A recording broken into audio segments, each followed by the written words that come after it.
मौसम से जुड़ी सटीक जानकारी और खबरों के लिए हमारे YouTube चैनल को सब्सक्राइब करें और बेल आइकन दबाकर हर खबर पर रखें नजर। आज ही डाउनलोड करें स्काईमेट मोबाइल ऐप, पूछे मौसम का हाल अपनी पसंदीदा भाषा में और रहे बाकियों से एक कदम। दोस्तों, स्काईमेट वेदर में आप सभी का बहुत बहुत स्वागत है। मेरा नाम महेश फलावत है।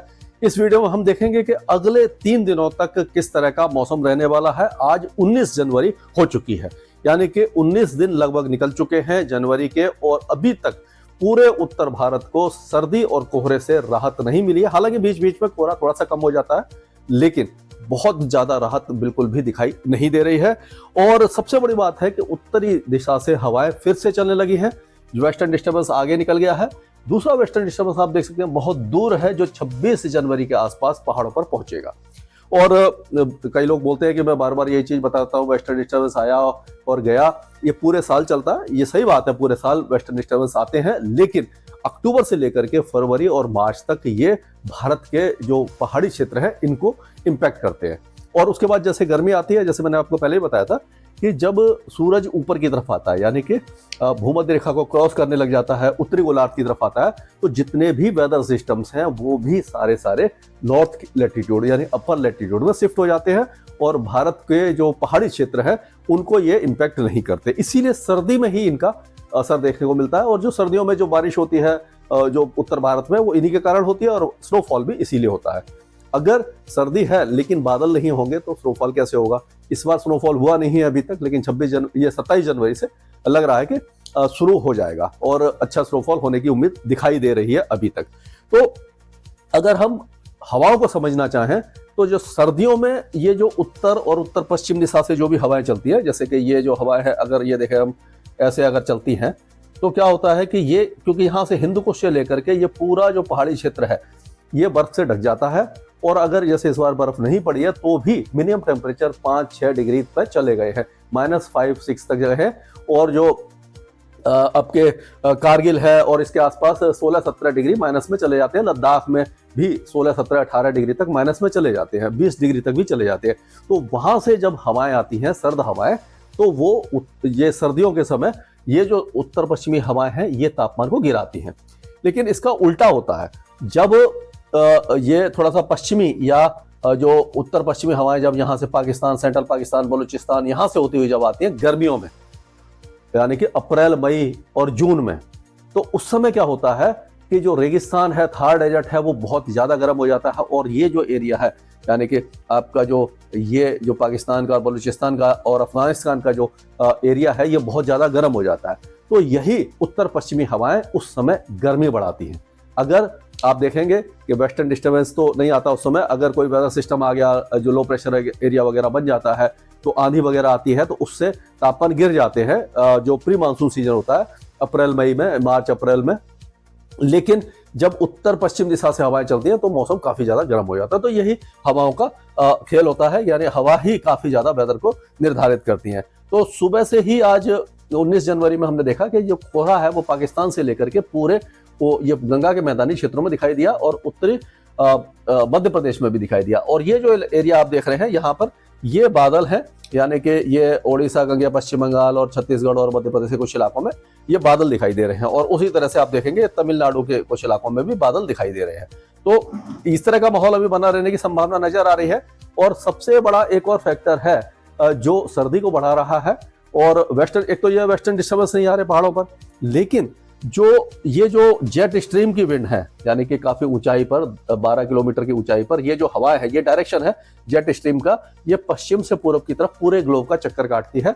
और ये इस समय थोड़ा सा लोअर लैटिट्यूड में, यानी उत्तर भारत के ऊपर होकर गुजर रही है। आमतौर पर ये थोड़ा सा ऊपर रहती है, यानी भारत के और ज्यादा नॉर्थ में रहती है। तो जब ये जेट स्ट्रीम की जो हवाएं हैं काफी ऊंचाई पर हैं, ये जब यहाँ से गुजर रही हैं, तो ये भी जब सब्सिडेंस करती हैं, इनके जो हवाएं सब्सिडेंस करती हैं, तो उसके कारण भी तापमान गिर रहे हैं। इसीलिए जो सर्दी है वो इस बार जो जनवरी के महीने में ज्यादा दिखाई दे रही है, और लोअर लेवल पे क्योंकि तापमान गिरे हुए हैं। और जब भी वेस्टर्न डिस्टर्बेंस जो कमजोर वेस्टर्न डिस्टर्बेंस के बाद एक जो आ रहे हैं, तो वो क्या कर रहे हैं कि हल्के फुल्के वेस्टर्न डिस्टर्बेंस जो है वो नमी को बढ़ा रहे हैं सरफेस पर। यानी नमी जब बढ़ जाती है और तापमान कम होते हैं, यानी कि फॉग फॉर्मेशन के लिए 3 फैक्टर बहुत ज्यादा जरूरी होते हैं: ज्यादा नमी, कम तापमान और हल्की हवाएं, या हवा बिल्कुल ना चल रही हो। तो ऐसा ही हो रहा है कि हल्की हवाएं जब चलती हैं तो मिक्सिंग कर देती है, और जो कम तापमान होते हैं उससे जमीन ठंडी हो जाती है, और जो मॉइस्चर है वो जो हवा के साथ जो नमी है वो, क्योंकि धरती जल्दी ठंडी हो जाती है, ज़्यादा ठंडी हो जाती है, तो जो हवा जो जमीन के एकदम आसपास है वो कंडेंस होकर के फॉग बना लेती है, इसीलिए ये घना कोहरा इस इलाके में छाया हुआ है।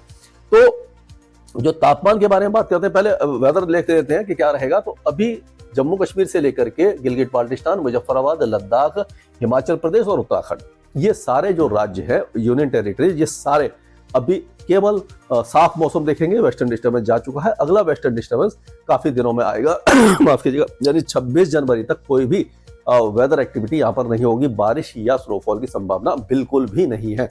अगर आपका प्लान है वहां जाने का तो अभी, अगर आप वैसे घूमने जाना चाहते हैं जाएं, लेकिन अगर स्नोफॉल देखना है तो 26 जनवरी के बाद आप कभी भी जाइए, उस समय आपको स्नोफॉल मिल जाएगा। तो उसी तरह से पंजाब, हरियाणा, दिल्ली और उत्तर प्रदेश का पूरा इलाका अभी फिलहाल सूखा रहेगा, कोई मौसमी गतिविधि यानी बारिश वगैरह की संभावना नहीं। वैसे भी ये ड्राई सीजन होता है, जब बड़ा वेस्टर्न डिस्टर्बेंस आता है तो वो इंड्यूस कर देता है साइक्लोनिक सर्कुलेशन, उसके प्रभाव से यहाँ बारिश होती है। तो अभी फिलहाल यहाँ बारिश नहीं है, और ये हवाएं जब भी वेस्टर्न डिस्टर्बेंस आएगा तो चेंज होंगी, वैसे ये उत्तरी हवाएं चलती रहेंगी, जिससे कि मिनिमम टेम्परेचर गिरे रहेंगे। मैक्सिमम टेम्परेचर में थोड़ा सा उतार चढ़ाव होता रहेगा, एक दिन फॉग होगा, दूसरे दिन कम हो जाएगा, फिर फॉग होगा। तो ये क्या है, कभी धूप निकलेगी, कभी कम निकलेगी, ये ऑब्स्क्यूर्ड स्काई रहेगा। यानी अगर फॉग उठ भी जाता है थोड़ा सा धूप निकलने से, तो अपर हेज में परिवर्तित हो जाता है, तो सन की रेज को ऑब्स्क्यूर कर लेता है, तो वो नहीं पहुंच पाती, सूरज की किरणें नहीं पहुंच पाती, इसीलिए दिन भी ठंडा हो जाता है। तो इसी तरह का माहौल यहाँ पर बना रहने वाला है। और अगर देखें हम तो यहाँ के अगर तापमान देखें तो जो मिनिमम टेम्परेचर है, ये आज के मिनिमम टेम्परेचर है, वैसे आप देखिए ये -6 में -6 है श्रीनगर वगैरह और बनिहाल वगैरह में। और आप देखिए ये जो उत्तराखंड है, हिमाचल प्रदेश है, 0, 1, -1 ऐसे है। और ये 5 से 7 के बीच में रहेंगे पंजाब और हरियाणा में तापमान, और उसी तरह से रहने वाले हैं दिल्ली और उसके आसपास। ये जो कुछ इलाके हैं जो उत्तरी राजस्थान के, यहाँ पर फिर से तापमान थोड़े से गिर सकते हैं 1-2 दिनों में। तो फिर से हम कह सकते हैं 2 और 3 डिग्री, 1 डिग्री के तापमान यहाँ पर आ सकते हैं, यानी कि सर्द हवाएं चल सकती हैं, खास करके जैसे चुरू है और सीकर है, ये जो इलाके हैं, यहाँ पर नारनौल है हरियाणा में, यहाँ पर हिसार, ये सारे इलाके काफी ज्यादा ठंडे तापमान यानी कम तापमान मिनिमम देख सकते हैं। लेकिन जैसलमेर, जोधपुर, बाड़मेर, इनमें भी 9, 10, 11 के आसपास टेम्परेचर रहेंगे, और कुछ इलाकों में 6 से 7 डिग्री के आसपास रहेंगे, यानी कि सर्द हवाएं रहेंगी, और जो सर्दी है काफी ज्यादा रहेगी। लेकिन गुजरात का अगर आप देखेंगे तो गुजरात में आप देखिए 14 से 16 के बीच में ज्यादातर तापमान है, कुछ इलाकों में, नलिया में 9 है, बाकी जो कुछ इलाके हैं वहां पर जो राजस्थान से सटे हैं वहां पर 11-12 डिग्री के तापमान मिनिमम टेम्परेचर की बात कर रहे हैं, जो सुबह के तापमान होते हैं, रात के तापमान। तो इस तरह से है। लेकिन ये जो आप देखिए मध्य प्रदेश में भी 3 से 4 डिग्री के बीच में टेम्परेचर आए हैं, तो यहाँ पर 3, 4 और 5 डिग्री के बीच में रहेंगे, और दक्षिणी मध्य प्रदेश में 10 से 12 डिग्री के बीच में रहेंगे। उत्तर प्रदेश में 6 से 8 के बीच में तापमान रहेंगे, पूर्वी उत्तर प्रदेश में 9-10 के आसपास रहेंगे, और उसी तरह से बिहार, झारखंड में 10 से 12 डिग्री के बीच में मिनिमम टेम्परेचर रहेंगे। महाराष्ट्र में आप देखिए विदर्भ वगैरह में 15, 16, 14 ये जो इस तरह के तापमान है, और जो मध्य महाराष्ट्र है जैसे नासिक, मालेगांव, जलगांव, इसमें 11-12 डिग्री के आसपास रहने वाले हैं। और मुंबई में एक बार फिर से तापमान बढ़ने की संभावना हमें नजर आ रही है। अब मिनिमम टेम्परेचर की बात हो रही है, और उसी तरह से मैक्सिमम टेम्परेचर में आप देखिए कि जो कोल्ड डे कंडीशन है वो पंजाब में, हरियाणा में, दिल्ली, उत्तर प्रदेश, बिहार, इस इलाके में रहेगी, और उत्तरी राजस्थान में रह सकती है। बाकी इलाकों में आप देखिए गुजरात में तापमान 29 से 30 डिग्री के बीच में कई जगह दिखाई दे रहे हैं, 27-28 के फेरे में दिखाई दे रहे हैं, यानी कि यहाँ पर दिन गर्म है। और उसी तरह से राजस्थान में भी 23, 24 और 25, 27 के बीच में तापमान दिखाई दे रहे हैं। तो यहाँ पर कह सकते हैं राजस्थान में दिन की सर्दी नहीं है, सुबह और रात की सर्दी ज्यादा है। और उसी तरह से मध्य प्रदेश के दक्षिणी भागों में भी देखिए 22 से 24 के बीच में तापमान दिखाई दे रहे हैं, लेकिन जो गंगा के मैदानी क्षेत्र हैं वहां पर तापमान काफी ज्यादा कम बने हुए हैं। तो इस तरह का वेदर रहने वाला है आगे भी, और इसमें कोई बहुत ज्यादा परिवर्तन होने वाला नहीं है। अगर पूर्वी भारत की बात करते हैं तो पूर्वी उत्तर प्रदेश, बिहार और झारखंड के ज्यादातर इलाके अब शुष्क रहने वाले हैं। यहाँ बादल वादल छा सकते हैं 1-2 दिनों के दौरान, लेकिन ज्यादा बारिश नहीं होगी, एक आध जगह पर हल्की बूंदाबांदी होकर के निकल जाएगा। अब गंगे पश्चिम बंगाल में भी अब वेदर ऑलमोस्ट साफ होने लगा है। ये ट्रफ जो आप देख रहे हैं ये उड़ीसा से लेकर के छत्तीसगढ़ तक आ रही है। तो उड़ीसा और छत्तीसगढ़ के कुछ इलाकों में अगले 2-3 दिनों के दौरान हल्की बारिश की संभावना दिखाई दे रही है। लाइट टू मॉडरेट रेन अभी जारी रहेगी। यहाँ पर ये वेदर एक्टिविटी इस इलाके में रहने वाली है। सिक्किम से लेकर के एक साउथ असम में चक्रवाती हवाओं का क्षेत्र है, तो असम, मेघालय, अरुणाचल प्रदेश, सिक्किम, इन इलाकों में बहुत हल्की छुटपुट बारिश की गतिविधियां हो सकती हैं। बाकी इलाके साफ रहेंगे। महाराष्ट्र का ज्यादातर इलाका शुष्क रहेगा। ये ट्रफ जो आप देख रहे हैं, जो मध्य महाराष्ट्र से लेकर अरब सागर तक जा रही है, तो इसके कारण क्या हो रहा है, जो हवाएं आ रही थी वो थोड़ा सा घूम के आने लगी है। जो उत्तरी हवाएं आ रही थी जिससे मुंबई और उसके आसपास के तापमान गिर रहे थे, तो आप देखिए ये क्या है, अब थोड़ा सा घूम के आ रही है इस ट्रफ के कारण। तो इसीलिए यहाँ पर अब जो तापमान है, यानी जो टेम्परेचर थोड़े से बढ़ जाएंगे।